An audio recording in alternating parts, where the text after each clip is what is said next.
Hello दोस्तों, ऋतु steno skill में आपका स्वागत है। पत्रिका डिक्टेशन 5 सेकंड बाद शुरू हो रही है। स्टार्ट।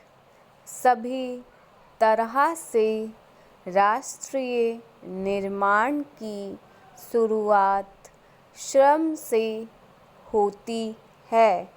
अपनी लगन, मेहनत और निस्वार्थ भाव से दूसरों के सपने को पूरा करने के लिए कठिन परिश्रम करने वाले मजदूरों की मेहनत का दिल से धन्यवाद करने का अवसर हमें मजदूर दिवस के रूप में मिलता है। इसमें कोई शक नहीं है कि हमारे देश की श्रम शक्ति के बिना प्रदेश या देश का विकास असंभव है। आज यदि हम अपने घर में रह रहे हैं, सड़क, रेल, मेट्रो, हवाई जहाज आदि से यात्रा कर रहे हैं या फिर मॉल, अस्पताल, यूनिवर्सिटी आदि से लाभ प्राप्त कर रहे हैं, तो उसके पीछे हमारे मज़दूरों की मेहनत होती है। ये चिलचिलाती गर्मी, धूप, बरसात, कड़ाके की सर्दी की परवाह किए बिना पूरी लगन से अपना काम करते हैं। उनका संकल्प इतना मजबूत होता है कि वे किसी भी परेशानी के आगे कभी घुटने नहीं टेकते। पैरा 2014 में आंध्र प्रदेश से अलग होकर नए राज्य के तौर और तेलंगाना बना और तब से आज तक राज्य ने हर क्षेत्र में प्रगति जारी रखते हुए देश के बाकी हिस्सों के लिए एक रोल मॉडल के रूप में खुद को खड़ा किया है।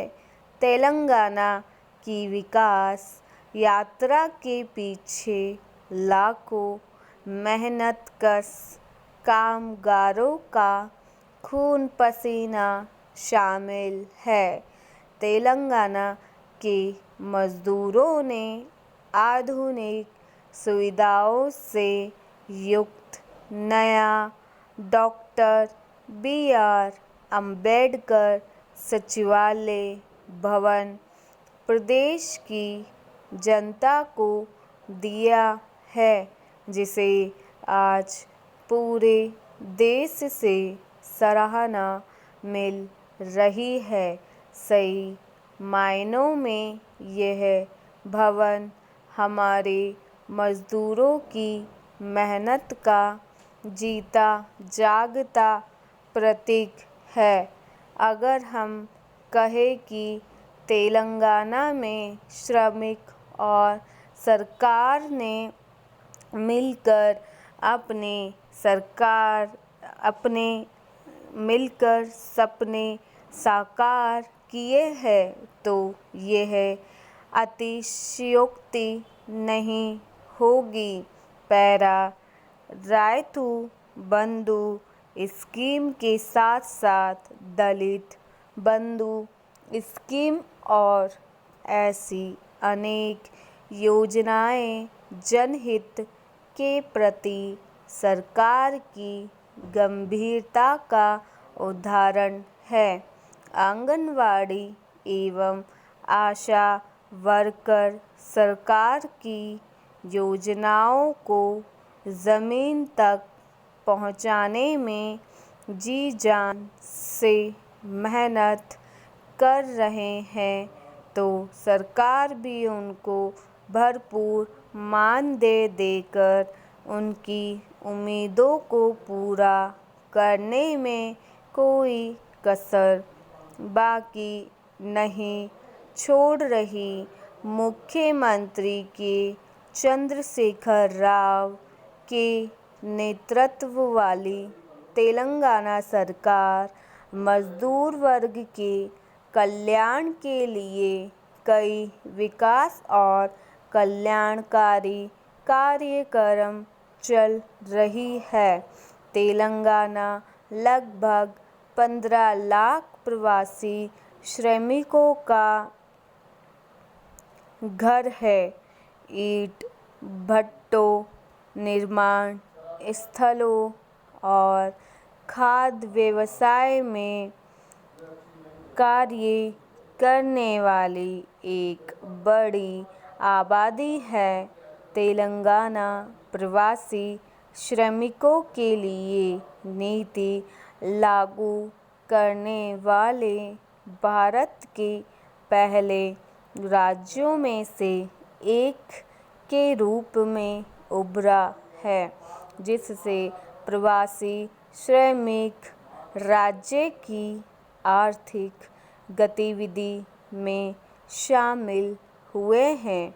प्रवासी श्रमिकों और उनके परिवारों को दुर्घटना बीमा, राशन कार्ड, किफ़ायती किराए की आवास, स्कूल में बच्चों को प्रवेश सहित कई फ़ायदे मिले हैं। तेलंगाना सरकार अपने श्रमिक को बुनियादी सुविधाएं, खाद्य सुरक्षा, आश्रय, स्वास्थ्य आदि उपलब्ध करवाती है। विनिर्माण और सेवा क्षेत्रों के मजबूत करने के लिए लागू नई औद्योगिक नीति के तहत राज्य में बड़े पैमाने पर संपत्तियों का भी निर्माण हो रहा है। पैरा राज्य के स्वामित्व वाली सिंगरेनी कॉलियरीज कंपनी लिमिटेड के कर्मचारियों को लाभ में हिस्सेदार बनाया गया, क्योंकि सरकार का मानना है कि कंपनी के सभी कर्मचारियों को सीमा पर तैनात जवानों की भांति अपनी जिंदगी दांव पर लगाकर राष्ट्रीय हित में काम करते हैं। तेलंगाना सरकार की सभी योजनाएं मजदूर परिवारों का आर्थिक बोझ कम करने में सहायक हो रही है। इसमें संदेह नहीं है कि दलित बंधु योजना के समर्थन से मजदूर भी उद्यमी बने हैं। नीति आयोग ने भी तेलंगाना सरकार की कई जन कल्याणकारी योजनाओं को सराहा है। तेलंगाना की बीआरएस सरकार मजदूरों के हर दुख सुख में साथ खड़ी है, क्योंकि वे तेलंगाना की प्रगति के लिए हाड़ तोड़ मेहनत करते हैं। स्टॉप। Thank you.